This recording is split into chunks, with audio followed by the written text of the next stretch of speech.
Vamos a hablar el día de hoy acerca de el término Zeut Ivrit, que es lo que entendemos como identidad hebrea. Cada pueblo, cada nación, cada país, cada persona, cada cultura, etcétera, necesita una identidad para poder ser reconocido entre todas las demás personas que le rodean o que están cerca. Vamos a explicar primeramente qué es identidad, qué entendemos por identidad. Y permítame subir el material didáctico para que puedan guiarse a través del transcurso de esta clase. Muy bien, ¿qué entendemos por identidad? Identidad es la circunstancia de ser una persona o cosa en concreto y no otra, determinada por un conjunto de rasgos o características que la diferencian de otras. Eso es el concepto de identidad. Pueden haber otros conceptos, pero son expresiones a través de otras palabras o terminologías. Pero la idea se entiende que es, en el caso de personas, identidad es algo que una persona que en concreto es una persona en concreto y no otra. Es lo que es, ¿sí? No es una persona que va a imitar.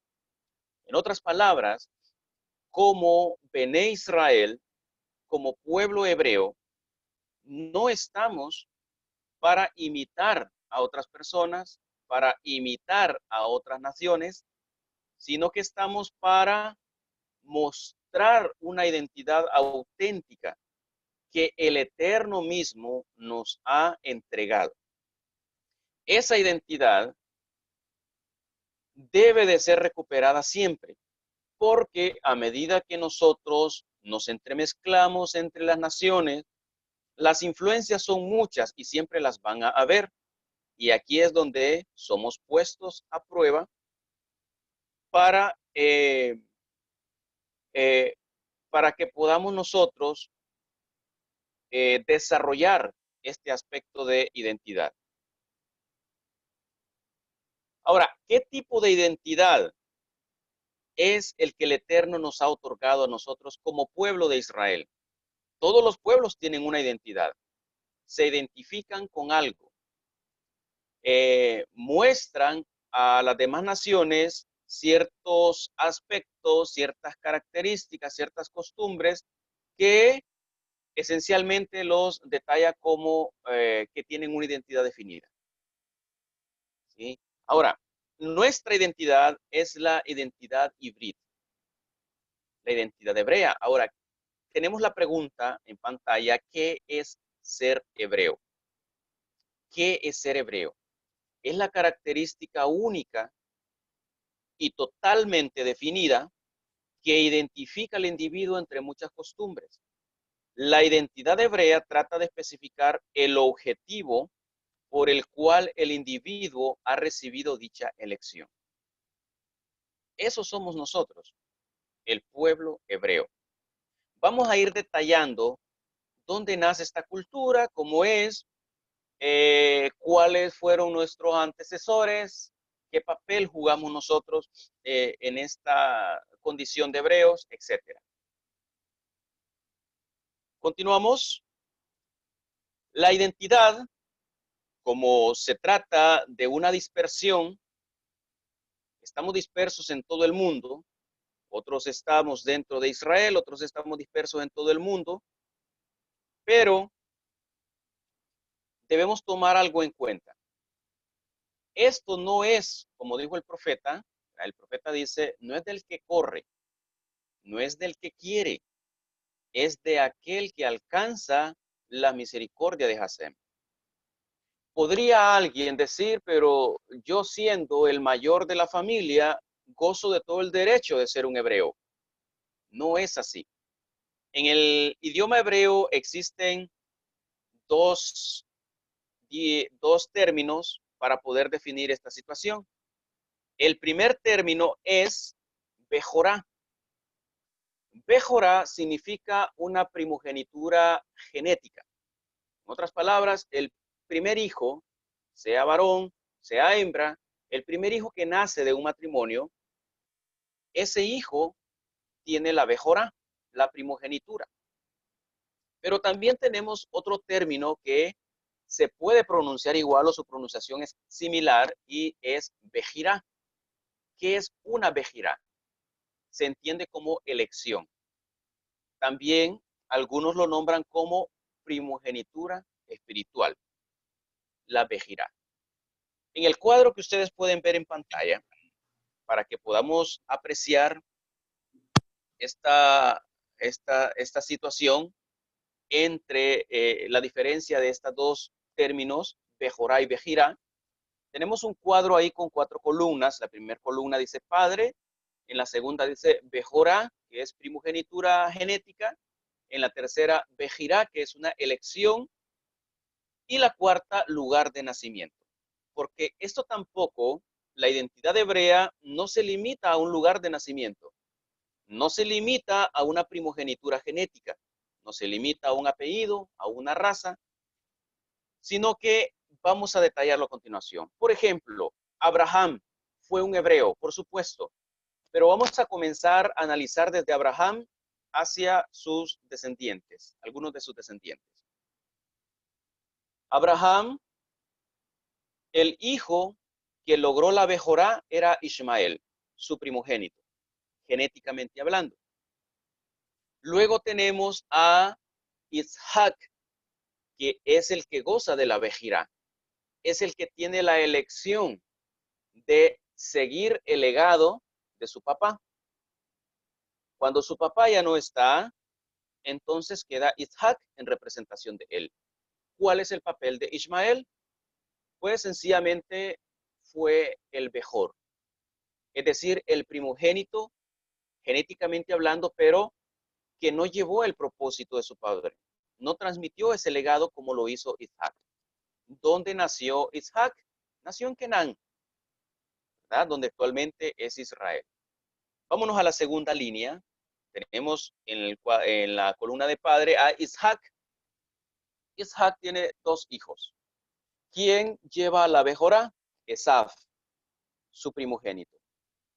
Y en segundo lugar nace Jacob. Jacob es el que tiene la Bejirá, la elección para transmitir el legado de su padre Isaac. Esav no lo logró, aunque era el primogénito genéticamente hablando. ¿Dónde nació Jacob? En Canaán. Ahora tenemos el ejemplo de Jacob como padre y tiene a sus hijos. Su primogénito es Reubén, quien tiene la Bejorá. Y quien logra la Bejirá es Yosef. Yosef acata toda la enseñanza que su padre le transmite, la preserva y aún siendo enviado al exilio, se guarda y logra transmitir ese legado de la identidad hebrea a sus hijos Efraín y Menashe, que eran egipcios, pero hebreos por elección. Nacieron en Egipto. ¿Dónde nació Yosef? Nació en Harán. Ahora tenemos el ejemplo, saltémonos un poco la genealogía, vámonos al ejemplo de Amram. Amram, de la tribu de Leví, tuvo en su Bejorá Miriam, su primogénita, genéticamente hablando, y quien tuvo la Bejirá fue Moshe. La elección como el líder que iba a liberar a Israel de la esclavitud en Egipto. ¿Dónde nace Moshe? Moshe era un egipcio, nació en Misraim. Ahora vámonos al ejemplo de Isaí. El primogénito de Isaí se llama Eliab. Él tuvo la Bejorá. Simplemente el primogénito genéticamente hablando. Pero quien tuvo la Bejirá era David y se convirtió en rey de Israel. ¿Dónde nació David? En Israel. Muy bien, con este cuadro, aparte de mostrar la diferencia entre Bejorá y Bejirá, quiero mostrar también el lugar de nacimiento, como ustedes lo han visto ahí. ¿Dónde nacieron las personas que obtuvieron la Bejirá, es decir, la elección divina, para ser los elementos que hagan trascender el legado patriarcal de la identidad hebrea. Con esto, pues, detallamos de que no, la identidad hebrea no se limita al lugar donde nosotros habremos de haber nacido o donde hayamos crecido, sino que cuando el momento de la vejidad llega, el Eterno nos hace ese llamado, se mueven todos los elementos creacionales y llegamos al lugar donde se nos va a transmitir la formación. Así pasó con todos ustedes. Isaac, Jacob, Yosef, Moshe, David, Abraham. Abraham se crió en Ur, nació y se crió en Ur de los Caldeos, en la casa de su padre Teraj. Nos cuentan algunos Midrashim que Teraj llegó al extremo de dedicarse a la venta, a la fabricación y venta de ídolos, porque ese era el negocio fuerte, el consumo que demandaba la población de esa región. Y pues sacó provecho de esa necesidad. Abraham, a pesar de que se crió en este ambiente, él recibe la Bejirá, la elección divina. La recibe y ahí es donde comienza la aventura de un patriarca hebreo, con el llamamiento Lej Leja, vete de ti mismo. El mismo llamado que Rabí Josué el Mashiach nos hace a sus discípulos, niégate a ti mismo y sigue. Ahora, Abraham llega a una tierra, a Canaán, se establece ahí, pero no solamente se establece por vivir y vivir lejos de su padre, sino que el reto, el objetivo que tenía Abraham fue de acuerdo a su llamado, a su vejirá, y era demostrar un estilo de vida totalmente muy diferente. La pregunta es, ¿por qué el Eterno no lo llevó a una tierra donde mereciera él vivir en paz, vivir lejos de la idolatría, estuviera en armonía con la naturaleza? Lo lleva a Canaán. ¿Qué era Canaán? Había muchas personas idólatras, había demasiado paganismo, fue la misma población que Israel derrotó para poseer esa tierra. Ahí es donde el Eterno lleva a Abraham. La pregunta es, ¿por qué no lo llevó entonces a un lugar donde Abraham lo saca de la idolatría del Eterno y ahora lo lleva a un lugar más idólatra? Lo saca de una casa idólatra, ahora lo lleva a una nación idólatra, en una magnitud superior de donde él sale. La situación es que por muy densa, la oscuridad debe ser muy grande, muy densa, para que una pequeña luz tenga sentido de existir. Por ejemplo, vemos en el espacio, ¿quién puede medir la infinidad de la oscuridad que tiene todo el espacio comparado a lo que puede medir el Sol? Pero el Sol se aprecia por la inmensa oscuridad que hay. El Sol no necesita estar en la luz, necesita emitir la luz en medio de la oscuridad. Entonces, por esa razón, Abraham sale de una casa donde se fabrica idolatría a una magnitud superior, que es una nación donde se fabrica, donde se promueve, se vende y se adoctrina la idolatría. Ese es el asunto. A veces nos preguntamos, bueno, yo pude haber nacido en Israel, pero ¿por qué el Eterno me permitió nacer y crecer en una nación idólatra, rodeado de personas que aborrecen al Creador, no tienen buenos principios? Pues es precisamente por eso. Al igual que Abraham, al igual que el sol en medio de todo el espacio, de todo el firmamento con densa oscuridad, es necesario que nosotros, como chispas dispersas en todo el mundo, estemos ahí. Y ese es el sentido de existir, estar en medio de la oscuridad. De lo contrario, no tiene sentido que nosotros podamos existir, porque la luz debe estar en la oscuridad. Entonces, la identidad hebrea no se limita a un lugar, no importa dónde hayas nacido. Claramente el Eterno desde un inicio nos ha diseminado, comenzando desde Abraham, nos ha diseminado por todo el mundo. Y ese es el objetivo de ser hebreo. De hecho, la palabra hebreo, en el idioma hebreo es ivri. ¿Qué significa ivrit? Significa algo, viene la raíz ever, que significa del otro lado. Algo que no corresponde al plano físico, sino que corresponde al plano espiritual, pero que tiene que hacer trascender el plano físico el plano espiritual hacia el plano físico. Ejemplos de ello vemos en las palabras de Yohanan ben Sejaría, o conocido por otros como Yohanan Amadbil, o el Inmersor, cuando dice, vuélvase en Teshuvah al Eterno, porque el Malhut Elohim se ha acercado. Es decir, el plano espiritual ha comenzado a surgir efecto en el plano físico. Por lo tanto, el llamado es lo que corresponde a Israel, volverse en Teshuvah, volverse de ese camino errado en el cual está yendo y acercarse ahora que se está manifestando esa luz del plano espiritual en el plano físico. Y ese es el objetivo de la existencia de Yohanan Amadbil. También ese es el sentido de que el Mashiach haya venido y se haya manifestado en el plano físico. Hacer trascender la luz espiritual aquí en el plano físico. Y ese es el reto también para cada uno de nosotros. De manera que nuestra identidad hebrea implica precisamente eso. Implica que nuestro comportamiento no sea como si fuéramos nativos del plano físico, sino que nuestro comportamiento debe ser como que somos nativos del plano espiritual. Porque realmente nosotros somos esos espíritus encarcelados de los cuales hablan los primeros discípulos, que el Mashiach viene y anuncia, bajó hasta los estados de conciencia más decayentes para hablarle a los espíritus encarcelados. ¿Qué son los espíritus encarcelados? La esencia que somos nosotros, pero que estamos presos en un cuerpo.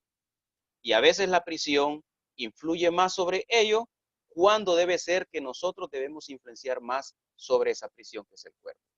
Realmente no somos lo que nos vemos en un espejo. Realmente somos una luz que está interna en este cuerpo. La verdadera existencia de quien habla, de quien ve, de quien camina, de quien vive en esta vida, no consiste en ese cuerpo. La verdadera existencia es un ser que está en su interior. El cuerpo nada más es una mercaba, un vehículo, una carroza para transportar y poder ejecutarse y poder desplazarse en el mundo físico. Esa es la realidad. Entonces, por eso la enseñanza del Mashiach es precisamente recobrar la identidad hebrea.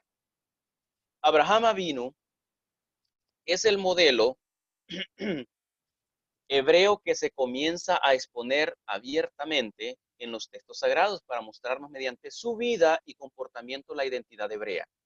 De hecho, en Bereshit 14:13 se le comienza a llamar como Abraham a Ibrí, Abraham el hebreo. Los descendientes de Abraham también son conocidos en el exterior, es decir, fuera de Canaán, como hebreos, de acuerdo a Bereshit 39:14, el verso 17 también del mismo capítulo, Bereshit 40:15 y Bereshit 43:32. Lo mismo que en Shemot, capítulo 2, verso 6, verso 11 y verso 13, entre otros textos existentes. Ahora, el mismo Eterno es expuesto en los textos sagrados como Elohea Ibrim, que quiere decir el Elohim de los hebreos, según Shemot 3:18, 5:3, 7:16, 9:1 al verso 13 y Shemot 10:3.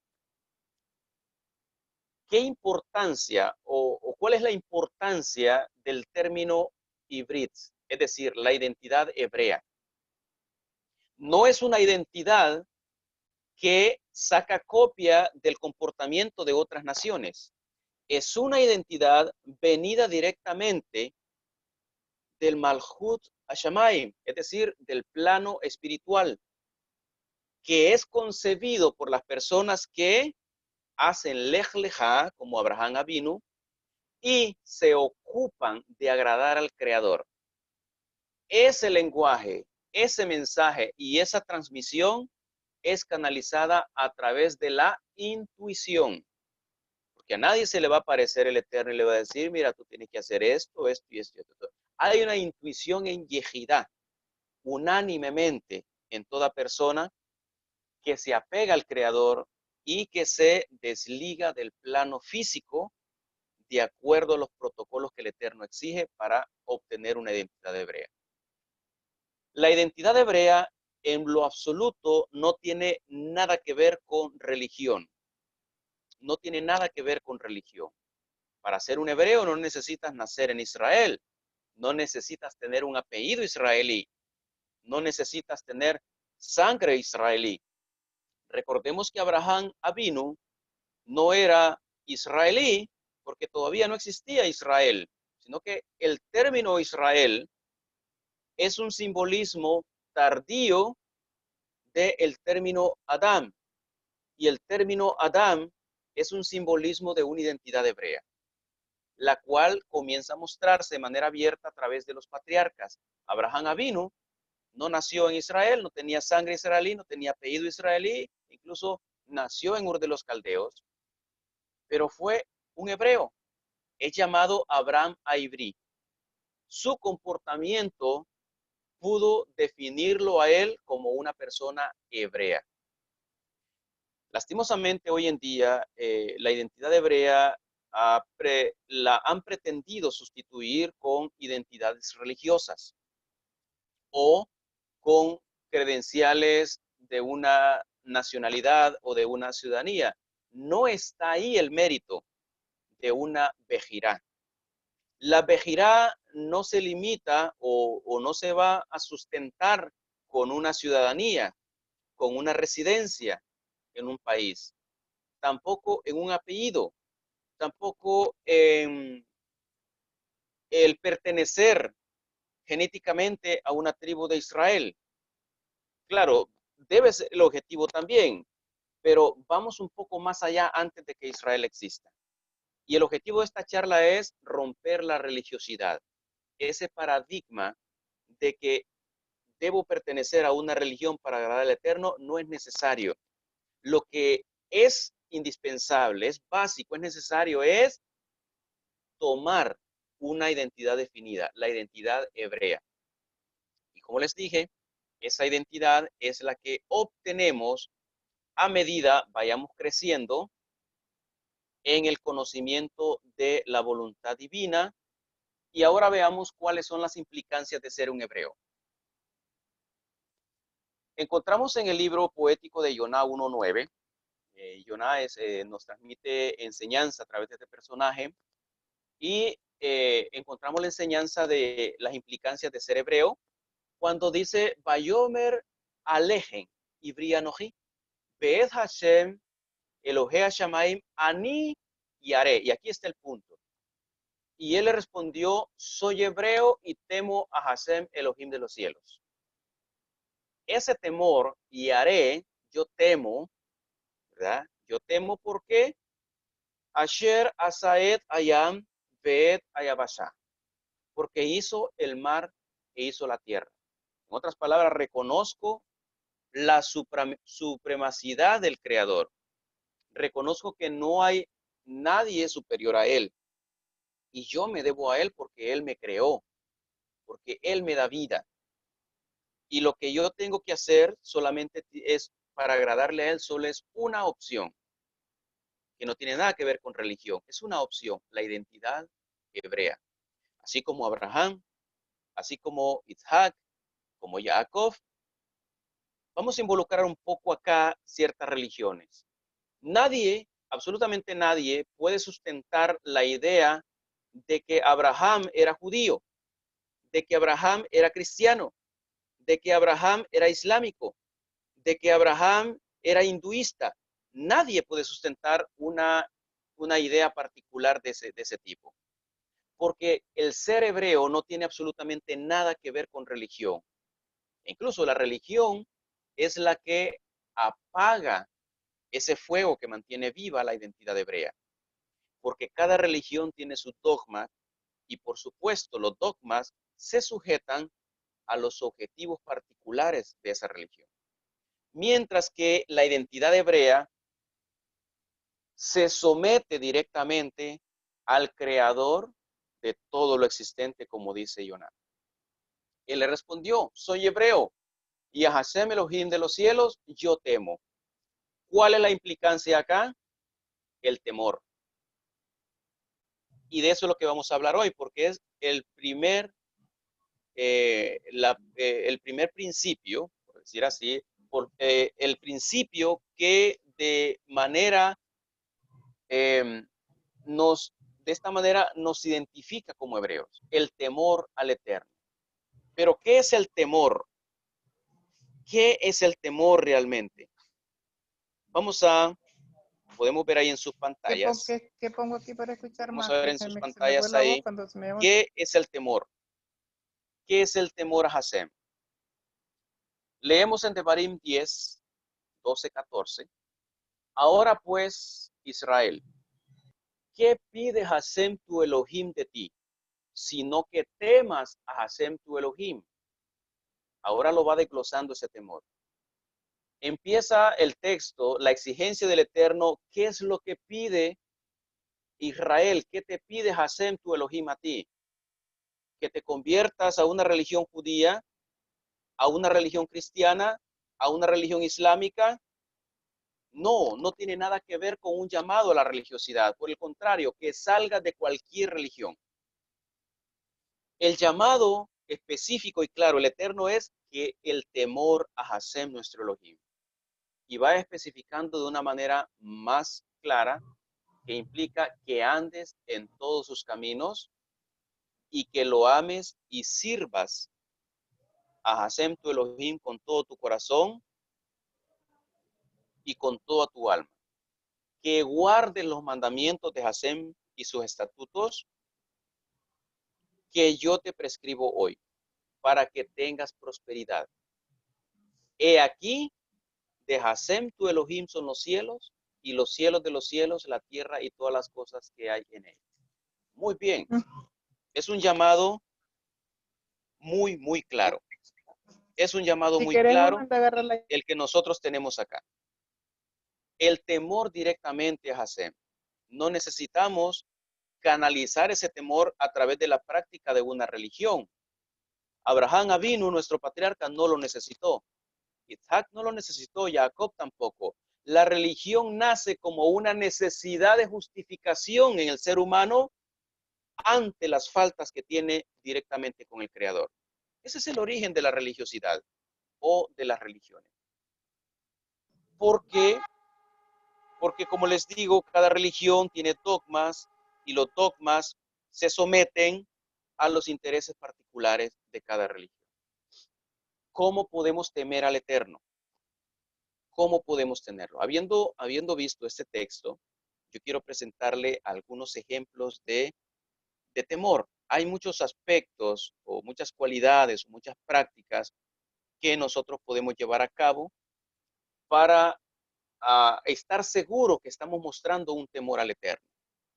Veamos a continuación.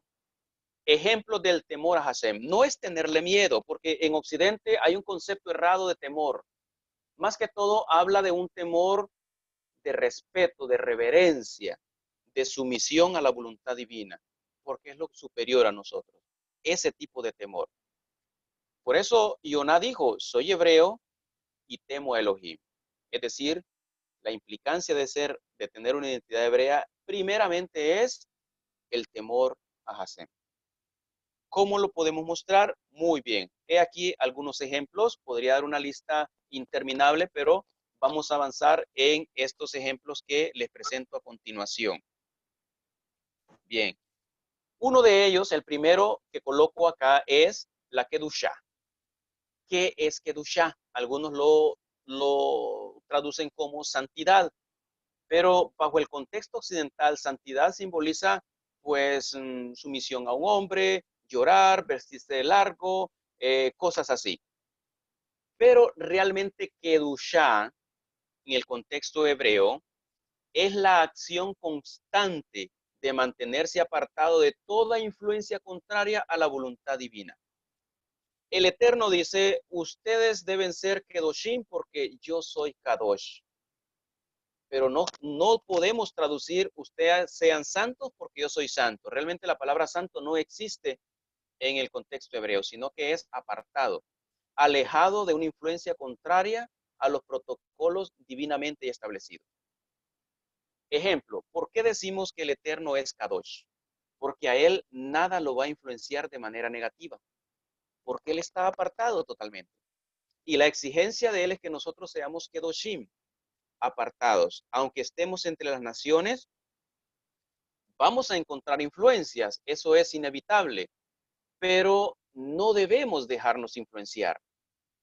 La identidad hebrea debe ser recuperada. Esto no se trata de imitar, sino de ser original. La identidad hebrea consiste en la originalidad y comenzamos con la Kedushá.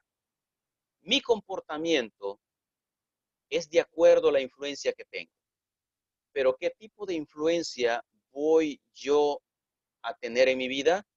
Eso va dentro del libre albedrío con el que yo estoy dotado, porque a través de él el Eterno me pone a prueba cuánto le amo y cuánto deseo someterme a su voluntad. Entonces, lo primero, yo voy a decidir, la Torá quiero que me influencie, la comunidad quiero que me influencie, quiero que me influencie la naturaleza, quiero que me influencie todo aquello de aspecto positivo. Entonces yo decido, como hebreos, es decir, como humanos, para mantener una identidad hebrea en medio de tanta influencia en el exilio, es muy difícil, lo entiendo, pero no es algo imposible. He ahí el reto de mostrar quiénes somos en realidad. De eso trata la identidad hebrea.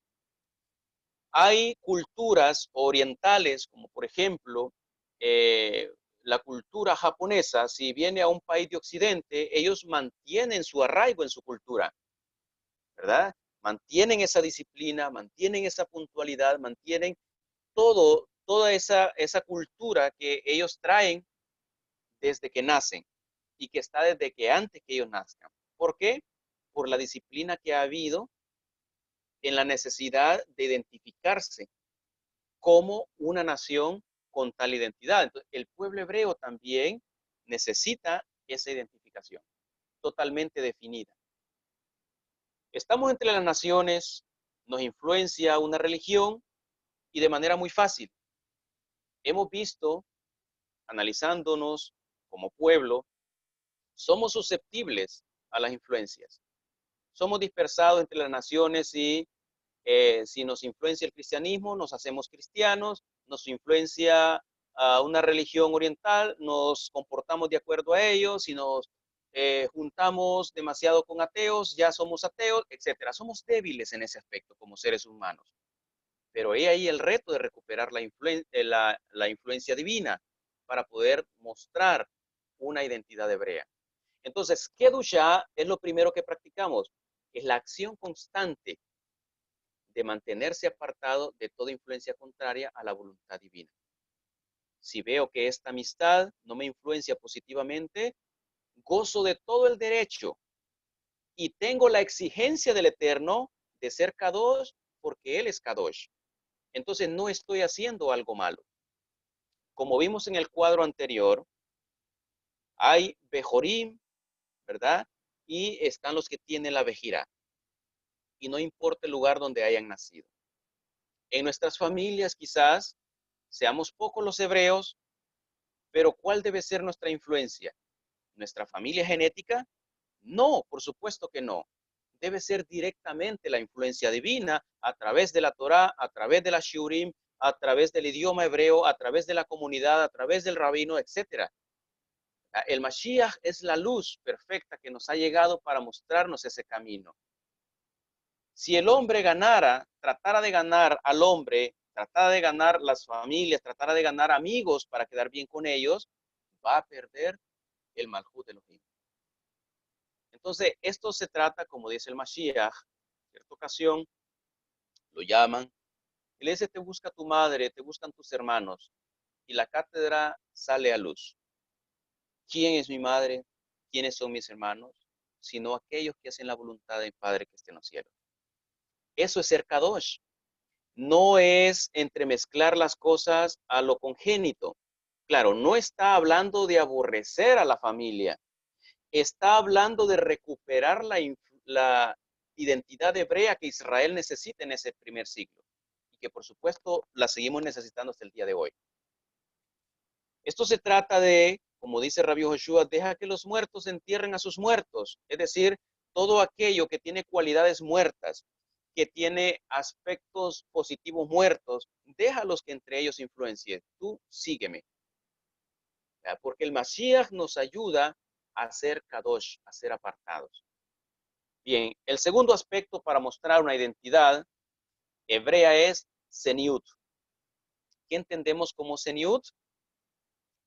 Es la modestia que de manera general promueve un recato en el individuo en todos los aspectos, en todos sus aspectos, en la forma de vestir, en la forma de comer, en la forma de dirigirse a las personas, en la forma de saludar, en la forma de sentarse, en la forma de bañarse, en todos sus aspectos, el seniut es parte de la identidad hebrea. Identidad hebrea no es hablar hebreo, no es vestirse como judío, no es vivir dentro de Israel. Identidad hebrea tiene otros aspectos que la garantizan, que tienen que ver directamente con el comportamiento individual de cada persona. Esa modestia se muestra como una forma de respeto hacia el uno mismo y hacia los demás, por supuesto. Como dice la modestia, que de manera general promueve un recato en el individuo en todos sus aspectos. ¿Cómo hablamos? ¿En qué manera nos expresamos? Debemos ser serios, hablar con altura, ser elocuentes, decentes, con palabras decentes, en la forma de vestir, con un respeto hacia uno mismo, mostrando también respeto hacia nuestro semejante, protegiendo nuestro cuerpo porque fue dado para administrarlo bien, porque es nuestro vehículo en el cual nos transportamos y nos desplazamos en este mundo físico para poder cumplir la voluntad divina. Entonces, el seniut es parte de la identidad hebrea. El seniut es parte de la identidad hebrea.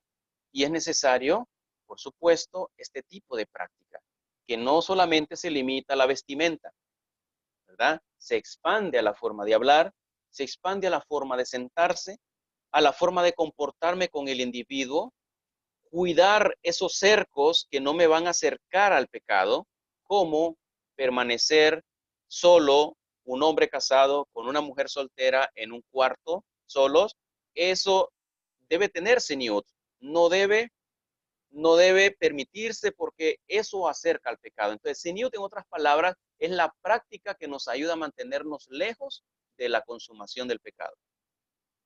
Seguimos y otro de los ejemplos del temor a Hashem es sablanut. Sablanut es la cualidad que permite tolerar, ser paciente, aceptar que todo acontece bajo la voluntad divina. Eso es sablanut. Como dijo Shaul, sopórtense unos a otros. Cada cabeza es un mundo. Todas las percepciones son subjetivas.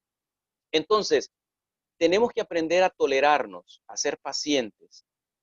Al maestro le corresponde revestirse de paciencia para poder formar a sus alumnos, porque no todos los alumnos tienen el mismo comportamiento. Lo mismo los que tienen la experiencia de ser padre, de ser madre, saben que el comportamiento de sus hijos es diferente uno del otro. Pero a manera general, su comportamiento va a ser de acuerdo a la influencia que ustedes tengan o que ustedes hagan hacia ellos. Pero, sin embargo, ustedes muestran sablanut hacia sus hijos. ¿Por qué? Porque son sus hijos. Y aunque un hijo sea mal portado, siempre hay sablanut. Lo acepta como su hijo. El mismo aspecto es para nosotros en la identidad hebrea. ¿Por qué debemos aceptar a nuestro Jaber si está en la comunidad, pero no me cae tan bien? Podrían decir algunos. O lo que él dice, lo que él habla, no estoy de acuerdo con él. Sablanut es parte de la identidad hebrea. Abraham, en su relación con su sobrino Lot, la sablanut le permitió poder llegar a un acuerdo muy elevado. cuando los empleados de Abraham y los empleados de Lot comenzaron a discutir, comenzaron a tener confrontaciones porque el terreno era demasiado corto para la cantidad de ganado y de empleados que había. Necesitaban espacio. La sablanut que nos muestra el patriarca es: Lot, si tú decides tomar la montaña, yo me voy al valle. Y si tú decides el valle, yo me voy a la montaña. Pero no hubo desacuerdo en ellos. Sablanut es abrirse para que haya shalom, para que haya armonía entre toda la creación. Cuando hacemos todo lo contrario a Sablanut, lo que reina en el ser humano no es la identidad hebrea, sino el egocentrismo. Así de sencillo. Es el egocentrismo porque queremos que todo salga como yo quiero. Yo quiero que él hable como yo deseo, que él se siente como yo deseo, que él salude como yo deseo. Es egocentrismo. Sablanut es tolerante, tener tolerancia, tener paciencia para enseñar. Es aceptar que también que todo lo que acontece es bajo la voluntad divina. No reclamamos al Eterno, sabemos que todo sucede bajo la voluntad divina y por eso siempre la expresión popular y común entre todo en Israel, Baruch Hashem, cuando sucede algo, ¿verdad? Bendecimos al Eterno porque así fue su voluntad. No hubiera sucedido eso si el Padre Eterno no lo hubiera permitido. Y sabemos que todo lo que el Eterno permite es para nuestro propio bien. No lo hace para nuestro mal. En ninguna manera lo hace por nuestro propio bien. Entonces, esa es una de las cualidades que cuesta despertar en el individuo, la sablanut, porque es una lucha interna, así como pasó con el patriarca Jacob, que dice que un hombre, peleó con él. O sea, era una guerra entre sablanut y el ego. ¿Ya? Afortunadamente ahí venció la sablanut y comenzó una nueva vida para el patriarca Jacob. Esa misma lucha sigue vigente en nuestro interior, la sablanut. Y es parte, por supuesto, de la identidad hebrea. Otro identidad hebrea es kashrut. ¿Qué entendemos como kashrut? Es la responsabilidad manejada con delicadeza y conocimiento en relación a la sana alimentación.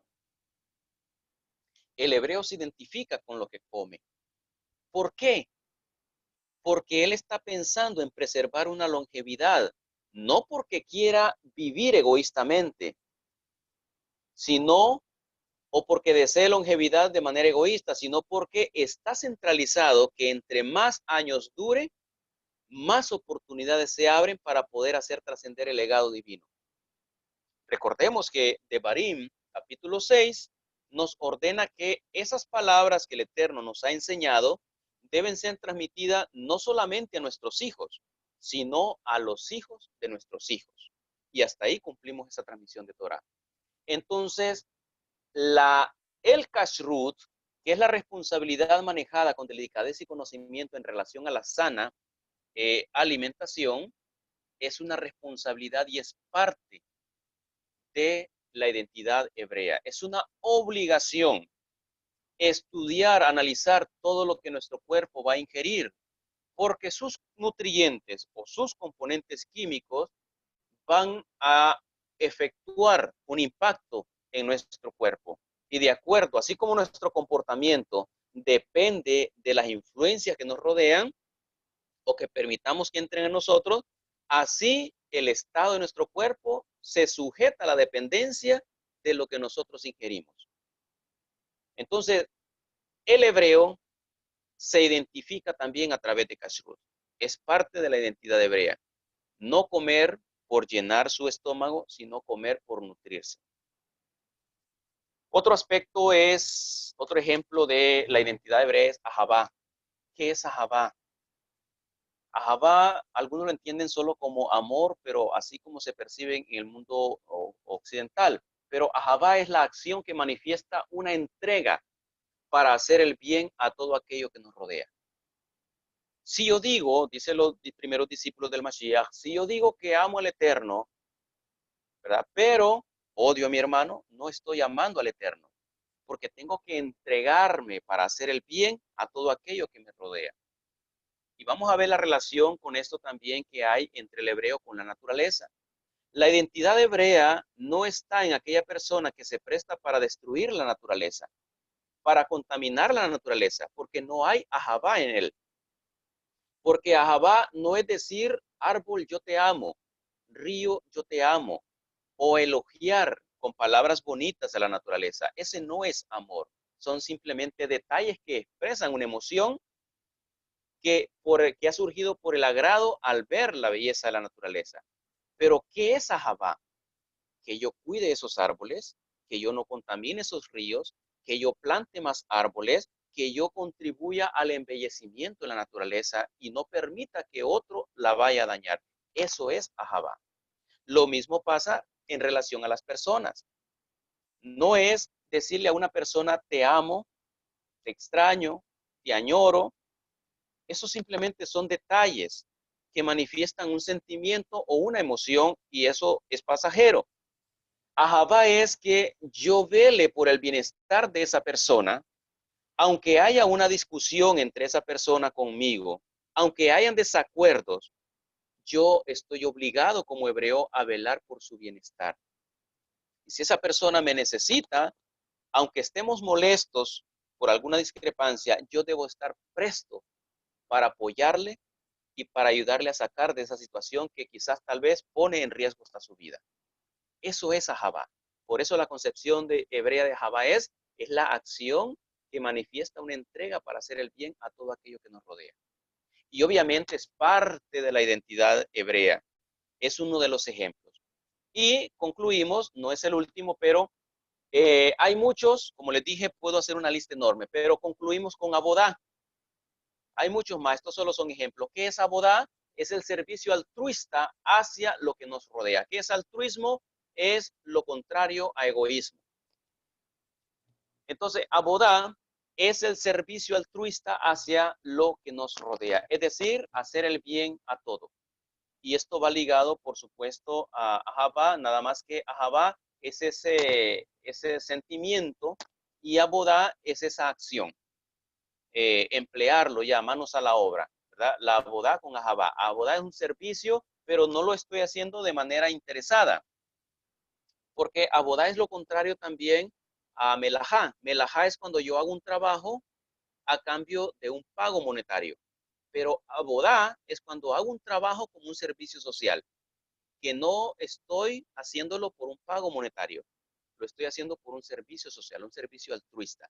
Entonces, estas son algunos ejemplos de la identidad hebrea. Continuamos. ¿Cuál es el resultado de temer a Hashem? El resultado, precisamente, tenemos un texto ahí en Tehilim 82:6, dice, Ani amarti Elohim atem, ubene Elión kulhem. Yo me dije, ustedes son Elohim, pero hijos del Altísimo son todos ustedes. Ani amarti Elohim atem. Quiere decir, yo me dije, ustedes son Elohim. El término Elohim se usa para designar a personas importantes, dignatarios, jueces, e incluso Moshe fue Elohim para Paró por orden del Eterno. Ya vamos a ver ese texto. Ahora, ¿a qué se refiere esto? ¿Cuál es el resultado de temer a Hashem? Somos colocados como personas importantes en la creación que tienen esa yejidá con el Eterno mismo. O sea, Elohim es conjunto de poderes trabajando en unicidad. Y no simplemente se debe tomar como un plural y decir dioses, sino que el término Elohim es como decir, esa persona, si le aplicamos el término Elohim, esa persona contribuye en todos sus aspectos a la voluntad divina.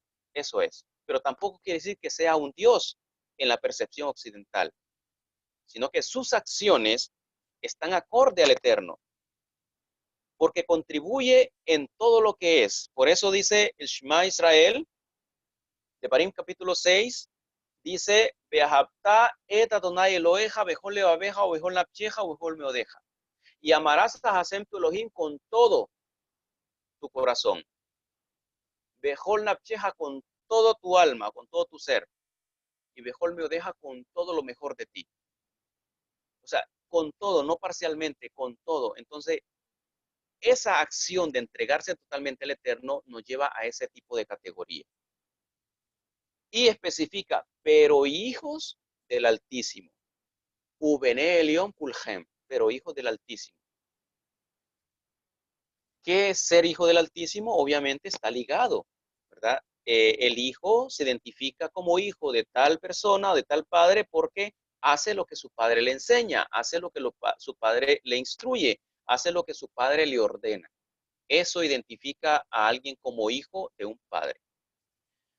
Ahora, el siguiente texto, y ese es uno de los resultados de temer al Eterno. El Eterno nos lleva a lugares especiales y estratégicos para poder canalizar su voluntad a través de nosotros hacia el plano físico. Shemot 7.1 nos dice, Vayomer Hashem el Moshe, Reena Tatija, Elohim le paró, Veaharón Ajija, Ihye Nevieja. Y dijo el Eterno a Moshe, mira, yo te he dado Elohim para el faraón, y Aarón tu hermano será tu profeta.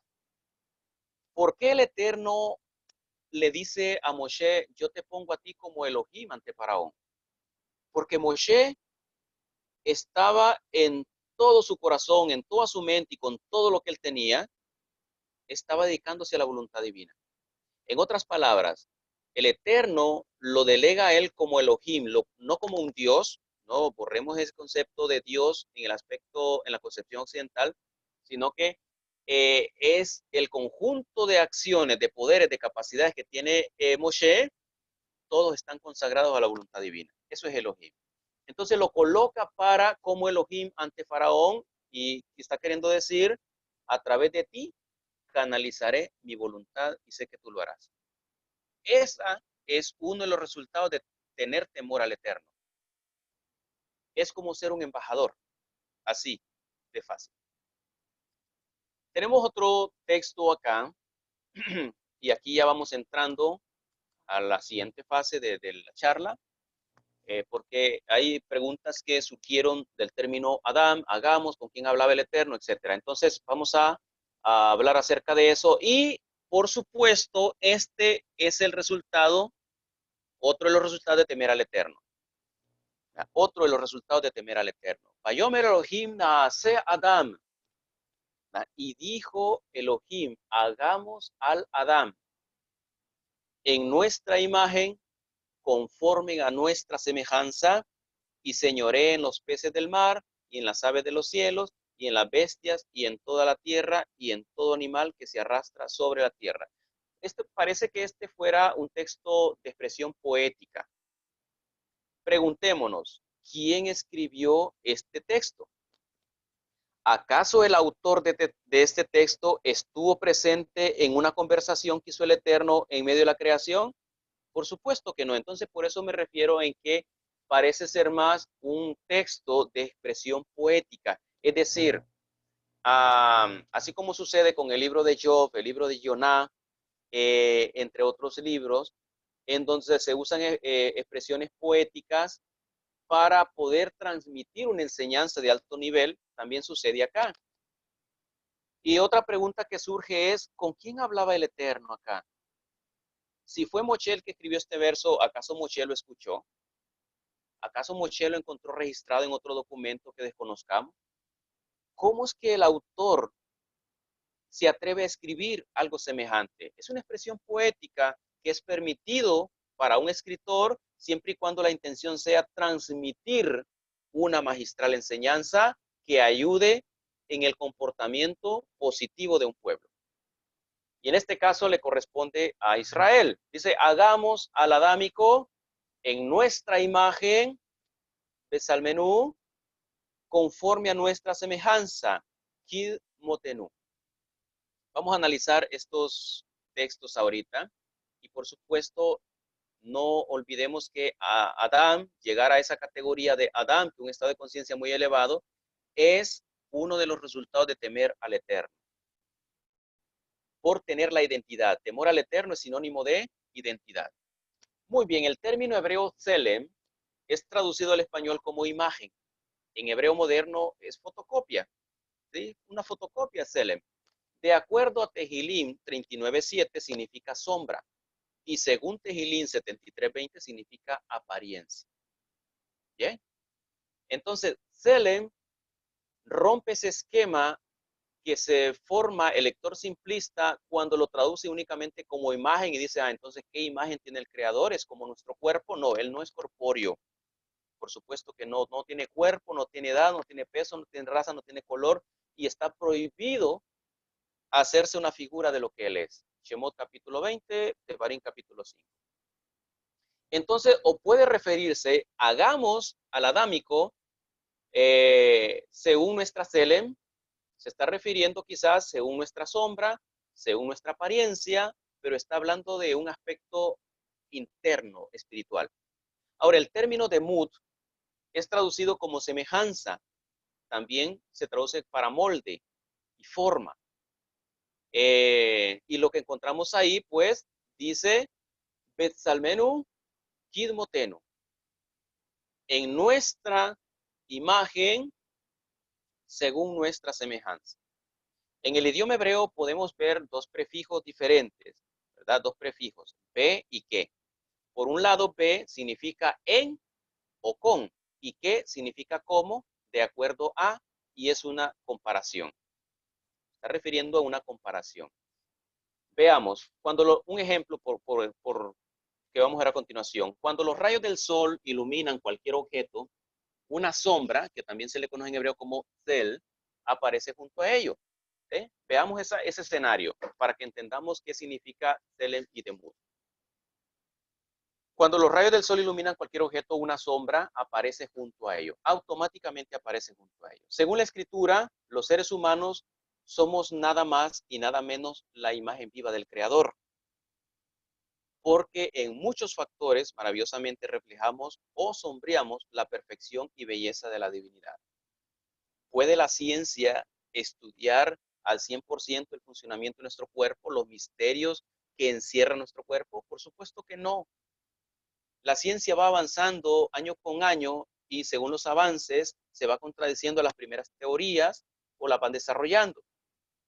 Pero por eso la conclusión, el aporte es que somos nada más y nada menos la imagen viva del Creador aquí en la Tierra, en el plano físico. Esto demanda aún más, por supuesto, que recuperemos una identidad hebrea, es decir, como un embajador. Representar la voluntad divina en este plano físico como el Eterno verdaderamente quiere que lo hagamos. Y todo se va a reflejar, por supuesto, en nuestro comportamiento. Veamos a continuación. Dice, sin embargo, hay otros textos de las Escrituras donde aparece, hay otro texto en la Escritura donde aparece la palabra Selem, según los cuales queda claro que se está refiriendo a una apariencia más exterior y no tanto interior. Y esto lo vemos en el texto original que dice respecto a la segunda palabra, que sea conforme a nuestra semejanza. La que sea conforme a nuestra semejanza. Esto tiene que ver con la capacidad innata del hombre de comprender y esclarecerse, lo cual son cualidades internas. Bien, en lenguaje sencillo, ¿a qué se refiere cuando dice hagamos al hombre, al adámico, en nuestra imagen conforme a nuestra semejanza? Hagamos un representante que se identifique de acuerdo a la voluntad divina. Eso. Ahora, ¿pero por qué el término hagamos? Vayomer Elohim Naaseh. Volvemos a retomar el término Elohim. Parece que aquí dijera hagamos, porque dice nace, hagamos. Nace Adam, hagamos al Adam. Adam, debemos tomar en cuenta que no es el nombre de una persona en particular, sino que es un término que define un estado de conciencia muy elevado. Y ya lo vamos a estudiar, lo vamos a analizar. Entonces, ¿por qué dice hagamos? ¿Con quién platicaba él? No, no platicaba con nadie.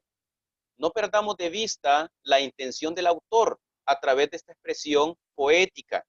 No está narrando una historia, por supuesto. hay una abismal diferencia entre una historia con una expresión poética. Entonces, aquí no encontramos ninguna historia, número uno, porque el autor no estuvo presente ahí para escuchar esta conversación. Número dos, porque si el Eterno no es corpóreo, tampoco tiene boca y no tiene voz. Como les dije al inicio, la voluntad divina se canaliza en el adámico o en el hebreo a través de la intuición, que llega ese rayo de luz a su mente y dice, esto es lo que quiere el Eterno, y se confirma a través de lo que está escrito en la Torá y lo que nuestro Mashiach nos enseña.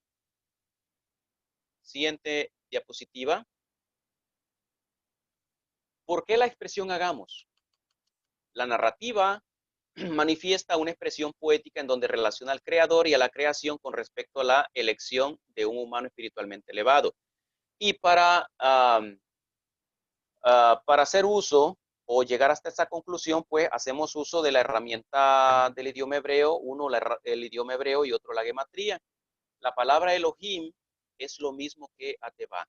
Atevá quiere decir la naturaleza. Ambos tienen el mismo valor numérico, 86 de Elohim y 86 de la naturaleza, Atevá.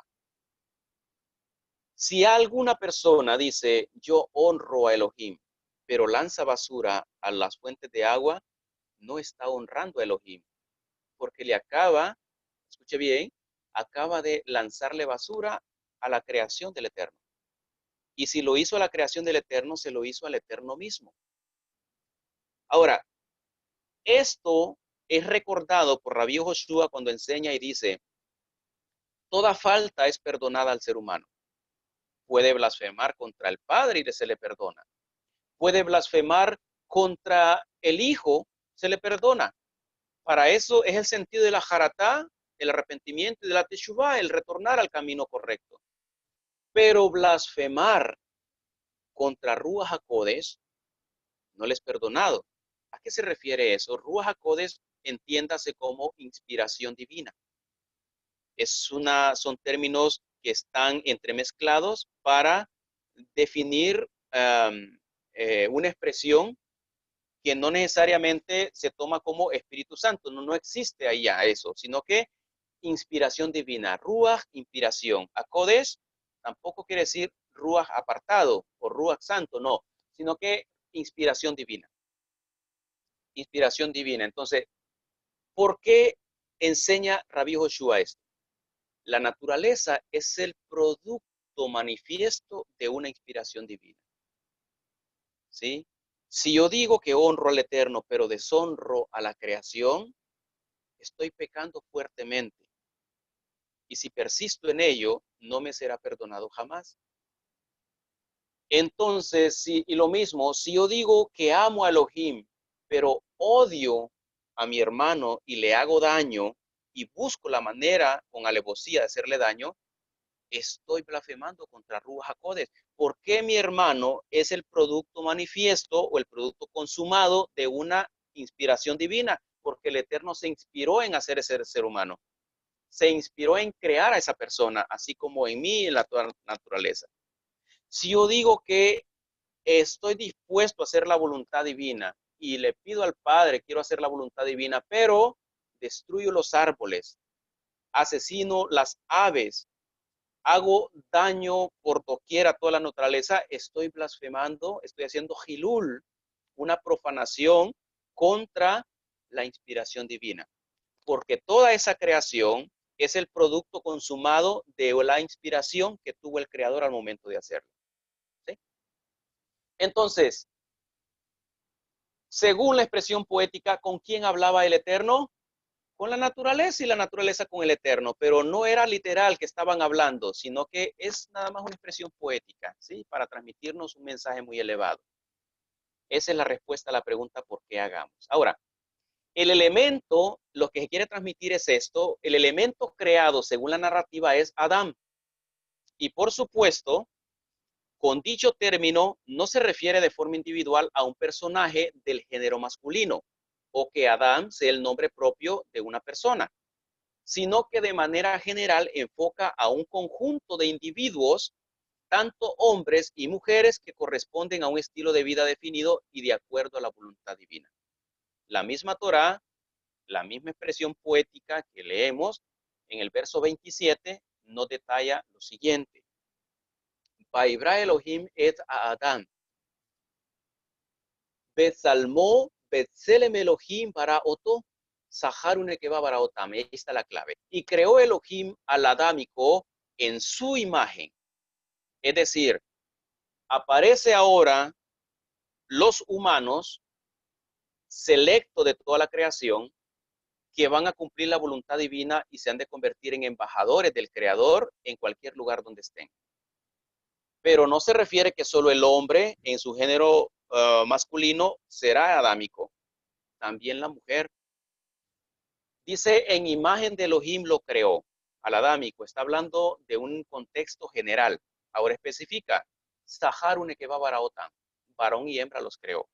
De manera que Adán, contrario a lo que enseña el cristianismo, que es el nombre propio de un hombre que caminaba desnudo en el Gan Eden, ¿verdad? En esta concepción o en este párrafo se transmite la idea de que es un estado de conciencia elevado que corresponde tanto al varón y a la hembra que forman parte de un pueblo para identificarse como hebreos. ¿Sí? Esa es la situación de lo que implica el término Adán. Para entenderlo, vamos a lo siguiente. ¿Qué tenemos acá? La implicancia de ser Adán.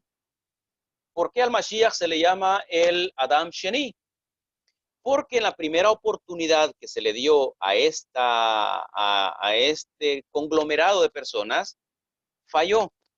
Pero aparece Adam Sheni, ahora aparece con una enseñanza digerible, accesible, un estilo de vida agradable, que no se tome tan duro, tedioso, engorroso de cumplirlo, sino que sea un estilo de vida agradable. Aparece el Mashiach y dice, no, ustedes se están cargando mucho, eso es simplemente así.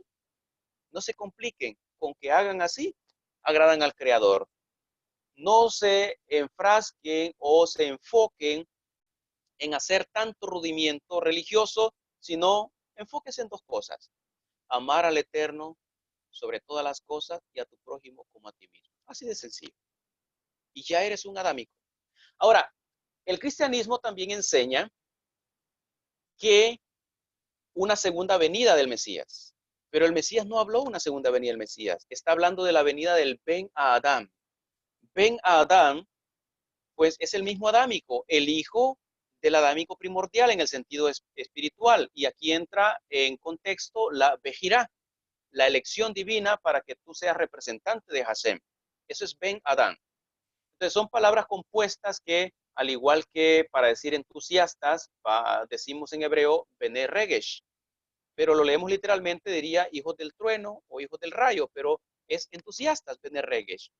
Lo mismo es Ben Adam, se refiere al mismo adámico, pero que ha obtenido la vejira y a través del Mesías, que es el Adam Sheni, entonces ha obtenido la luz y camina de acuerdo al modelo que le ha mostrado el Mesías. Algo sencillo, algo agradable ante el Eterno.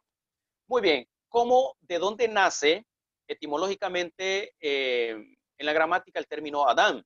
Es un término compuesto, por supuesto, del término dam, que significa sangre, dam, y la sangre está representada, es un título que representa nuestro cuerpo, nuestra existencia en el plano físico, dam.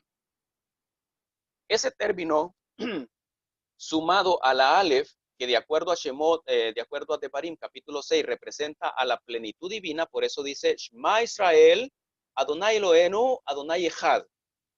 Ese Echad se representa con la Aleph y representa la plenitud divina.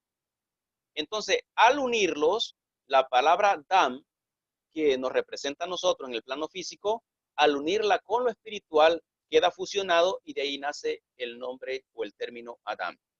Que Adam no es el nombre propio de un hombre, de una persona para género masculino. Tampoco puedes limitarse a que sea un hombre, sino que sea un conglomerado de seres humanos, tanto hombres como mujeres, de acuerdo a lo que nos dice el texto, y representen la voluntad divina en el plano físico. Ese es el adámico. Esto es similar a lo que pasa con el término Israel. Veamos, Israel también es la fusión de dos términos, que él significa poderoso y también es la parte en forma de apócope o diminutivo de Elohim. Al sumarlo con el término Yashar, que significa recto o derecho, se forma el término Elohim. Entonces, se forma el término Israel. Entonces, el término Israel, ese término no simplemente es el nombre de una nación. Claro, actualmente sí, Eres de Israel, se llama Israel, pero Eres de Israel está actualmente haciendo honor a las exigencias de ese nombre. ¿Qué significa ese nombre? Israel, caminar recto o derecho delante de Elohim. Eso es Israel. Los Bene Israel son aquellas personas que caminan recto ante el Eterno. Es lo mismo que pasa con el término Adán. ¿Qué es Adán? Aquella humanidad representada a través de la sangre que se fusiona a la plenitud divina. Ese es el Adán. Por lo tanto, en un contexto poético, el autor expresa, dijo Elohim, ahora hagamos al adámico de acuerdo a nuestra imagen, según nuestra semejanza. Es decir, que no sea necesario que la gente pueda ver a un Elohim o pueda escucharlo audiblemente, sino que un ser humano que baste para representarnos en el plano físico y que a través de ese humano se canalice la voluntad divina. Así como sucedió en Moshe, así como sucedió en los patriarcas, así como sucedió en los Nevi'im, en los profetas, así como pasó con el Mashiach y todos los Sadikim de nuestro pueblo Israel. Muy bien, entonces esto es nuestra identidad. Y repito, no tiene absolutamente nada que ver con religiosidad. Así que hasta aquí mi aportación, Javerim. Si hay preguntas, tengo abierta la sala. Pueden hacerlas a través de el chat de la sala o pueden activar su micrófono, la persona que lo va a hacer, o puede levantar su mano para activar el micrófono. Así que muchísimas gracias por su atención y a todos les deseo mucho éxito en sus estudios.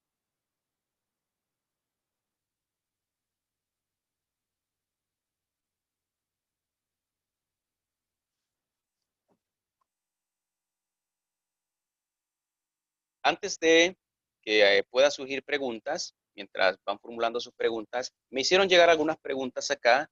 Quiero agradecer grandemente a mis colaboradores directos, Micael Ruz y Argenis eh, Arcila. Muchísimas gracias por sus aportes, por su colaboración en este proyecto que sin duda alguna va a ayudar en la edificación espiritual de muchas personas.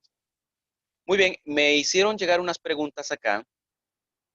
Dice la primera, una pregunta, quisiera que me explique un poco acerca del capítulo 1.26 de Bereshit. Entonces, dice el texto, entonces Elohim dijo, hagamos a la humanidad. Bueno, ya está contestado. Lo que le expliqué es precisamente eso. Pero si hay pregunta adicional, pues con gusto se le va a atender, puede hacerla con toda confianza. Otra pregunta,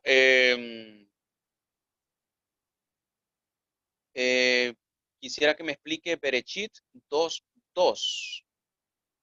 Muy bien, Bereshit 2.2. Veamos qué, qué nos dice Bereshit, capítulo 2, verso 2. Ahorita mismo lo leemos para ver qué es lo que dice. Y acabó Elohim en el séptimo día la obra que hizo y reposó el día séptimo de toda la obra que hizo. Muy bien, es una expresión poética, por supuesto, no es un dato histórico porque el autor no estaba ahí presente. ¿A qué se refiere con eso? Pues en cada Shabbat que nosotros celebramos, el Eterno está reposando junto con nosotros. Yo pienso que este tema, perdón por la audiencia, pues me salí del tema por un momento, pero esta pregunta, perdón, se responde en la conferencia que se dio ayer acerca de el Shabbat y las Moadim. Entonces, les invito a que puedan escuchar el audio y van a encontrar más detalladamente la respuesta que aparece para este tipo de preguntas. Hay otra pregunta acá. ¿Por qué se dice que el pueblo de Israel perdió su identidad? ¿Y por qué si somos un solo pueblo hay tanta discriminación en cuanto a ser hijos del Eterno? Muy bien, esa pregunta, vámonos a la diapositiva que les mostré, esa que están viendo en su pantalla, ¿sí? Los ejemplos de temor a Hashem. Primero, ¿por qué se dice que el pueblo de Israel perdió su identidad? Porque perdió el temor al Eterno. Particularmente yo respondería eso. Pero ¿por qué me atrevo a responder de esa manera? Porque ya perdió el temor al Eterno. Porque, aquí mismo hace una pregunta enlazada, ¿y por qué si somos un solo pueblo hay tanta discriminación en cuanto a ser hijos del Eterno? Porque no hay sablanut, ¿sí? Muchas veces no practicamos la sablanut, o selecta parte de Israel practica la sablanut, pero hay partes que no se forman, sino que quieren hacer una transición como que fuera una religión, y traen ese concepto errado y prejuicios y causan división y dañan a las comunidades que están desenvolviéndose en poder desarrollar ese temor al Eterno a través de Sablanut, a través de Ahabá, Abodá, Kedushá, etcétera. Entonces, por esa razón, ¿qué es lo que hay que hacer? Yo agregaría otra tercera pregunta a esto. ¿Qué es lo que hay que hacer para recuperar la identidad? Pues practicar todo lo que el Eterno nos ordena. Practicar la Kedushá, Seniut, Sablanut, Kashrut, Ahabá, Abodá, entre tantas cosas que hay que practicar para poder manifestar el temor al Eterno. Vamos a ver otra pregunta acá. Permítame, termino y luego le doy el pase para que puedan preguntar directamente. Dice, Shalom, entendiendo que el nexo para ser Israel es ser un observante de la Torah y seguidor como alumno de Rabbi Joshua y aceptarle como Mashiach, ¿dónde ubicamos al Estado de Israel como tal, ya que ellos se rigen por la Torah y son el pueblo elegido según el judaísmo? Bueno, aquí ya perpetuamos religión. Cuando hablamos de judaísmo, estamos hablando de religión. No es lo mismo ser hebreo que ser israelí y que ser judío. Procedo a explicar. ¿Qué es ser hebreo? Es manifestarse con una identidad definida que es de acuerdo a la voluntad divina y que no tiene nada que ver con el lugar donde nacimos o con el apellido que tengamos o con alguna religión. Ese es ser hebreo. ¿Qué es ser israelí? Es ser una persona que vive dentro de Eretz Israel bajo los protocolos gubernamentales, ya sea que por nacimiento o por nacionalidad. Ese es ser israelí. El israelí puede ser hebreo, no puede ser hebreo. Puede ser judío, no puede ser judío. Puede ser espiritual, no puede ser espiritual. Simplemente un israelí. ¿Qué es ser judío? Pues hay dos maneras de ser judío. La número uno es genéticamente ser descendiente directo de la tribu de Yehudá.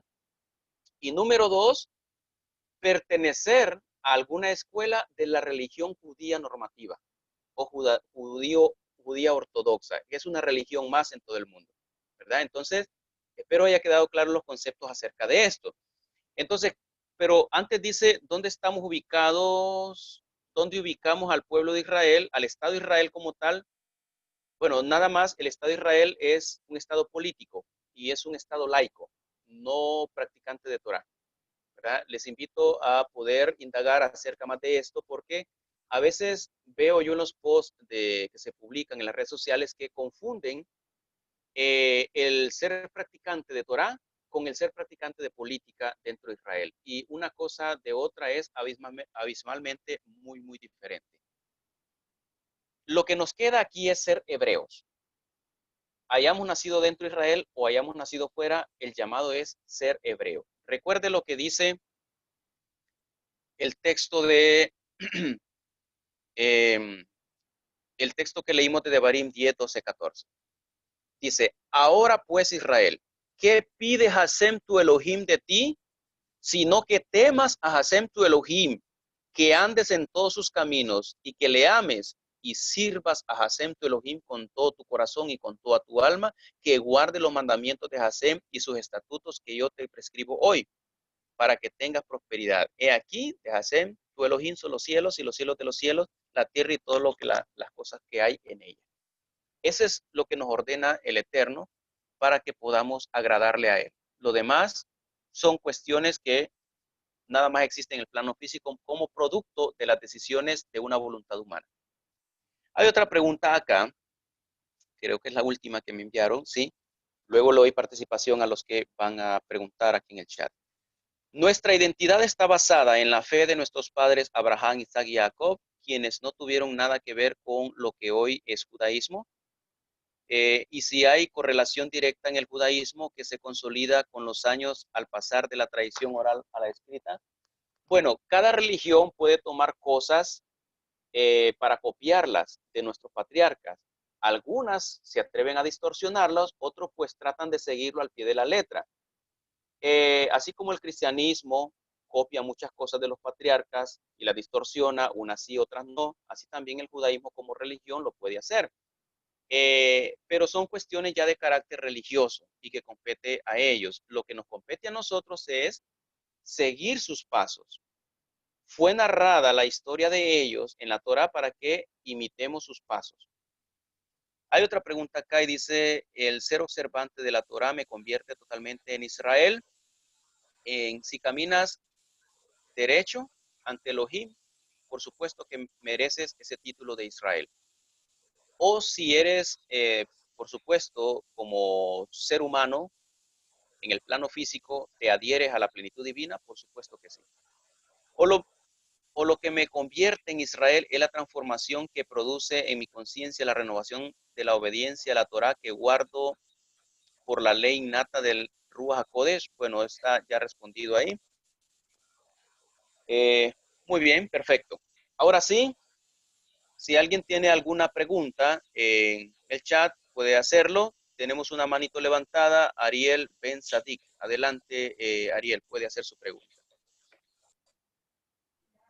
Shalom Javerín, shalom More. Una consulta. Comprendo que Hashem ordena cuidar el mundo, cuidarlo, protegerlo, y entiendo que está en relación al cuidado de la naturaleza. Partiendo de ese conocimiento, eh, acá viene mi interrogante. Asumo que en etapa no se conocía lo que pasaba ahora, ¿no? ¿No? Porque Hashem en Shemot 25, artículo 2, pide que hagan la arca con oro o con cosas que contaminan el mundo. Inclusive cuando salen de Egipto, que está escrito, los hijos de Israel, según las instrucciones, pidieron el oro, la plata, el cobre, o sea, y hasta donde estudié en historia, minería, en esas épocas era un poco más contaminante que lo de ahora, inclusive ahora es menos contaminante. Entonces, yo parto de que en el tiempo el estudio de la Torah se tiene que modernizar y entender que en esa época no justifica lo que ahora tenemos un entendimiento que puede ser contaminar, porque en esa época no se entendía. Le explico eso porque estaba hablando con otro Haber judío ortodoxo que está metido en el tiempo de y le explicaba lo que hablaba, y me decía, Ariel, pero lee eso, lee. Entonces, él justificaba lo que hacía bajo ese término. Shalom, esa es la pregunta, quería entender uno debe adaptarse en el tiempo, la Torah, no quedarse estancado en un pedazo para justificar una acción que puede agredir la creación de Hashem. Muy bien.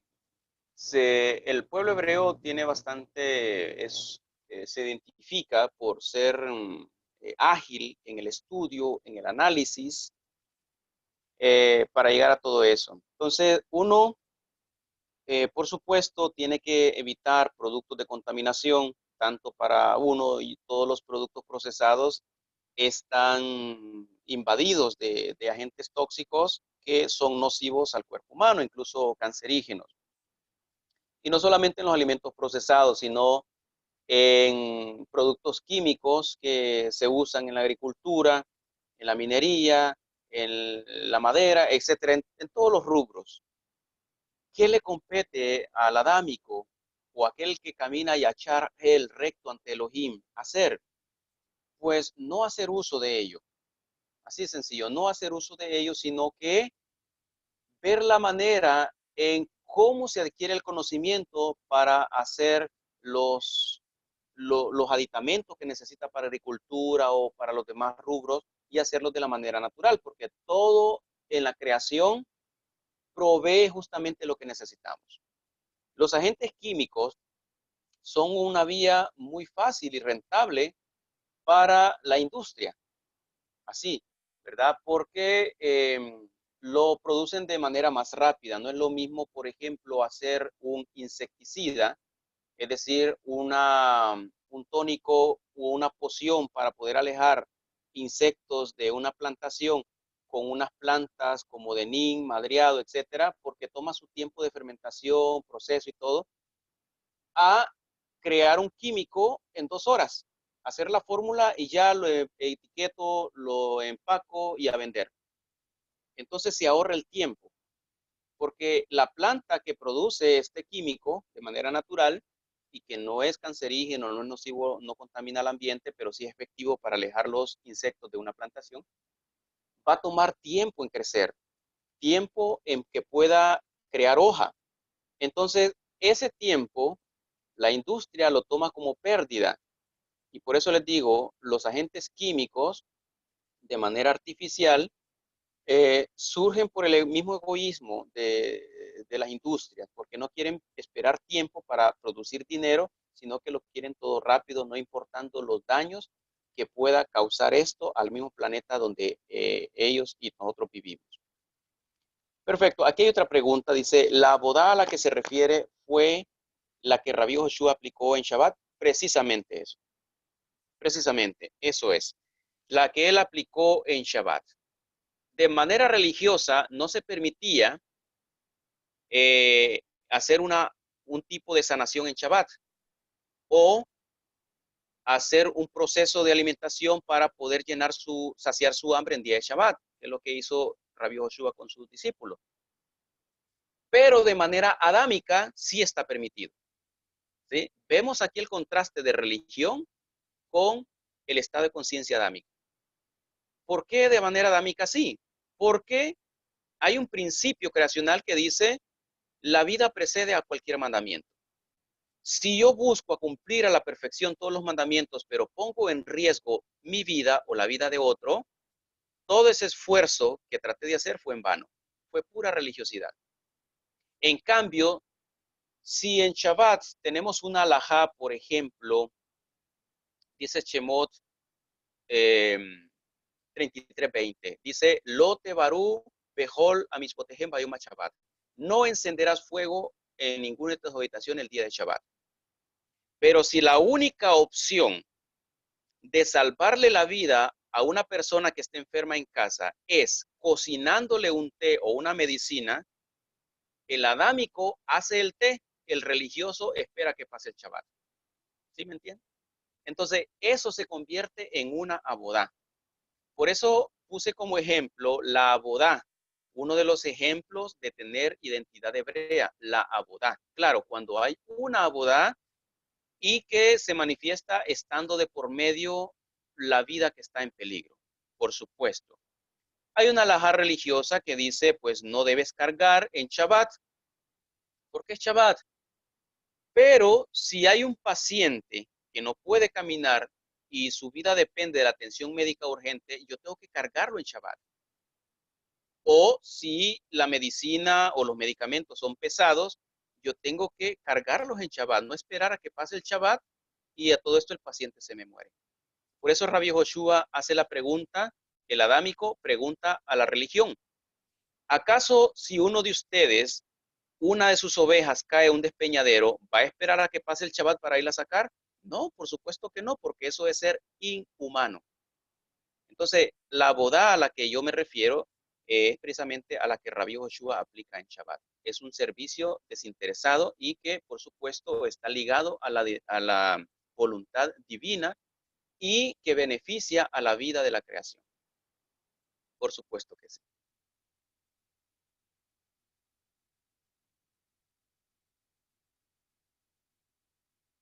Bien, les agradezco. Si no hay más preguntas, les agradezco a todos, Abrim, por su tiempo. El audio, la conferencia ha sido grabada y va a ser colgada en nuestro canal de YouTube de Haburat Tiferet Israel para que ustedes puedan repasarlo. A todos les deseo mucha felicidad, éxito en sus estudios. Shalom, un abrazo para todos. Shalom, Morito de Rabá. Shalom. Shalom, More. Gracias. Shalom, shalom. Shalom. More, yo sé. Adelante. Quiero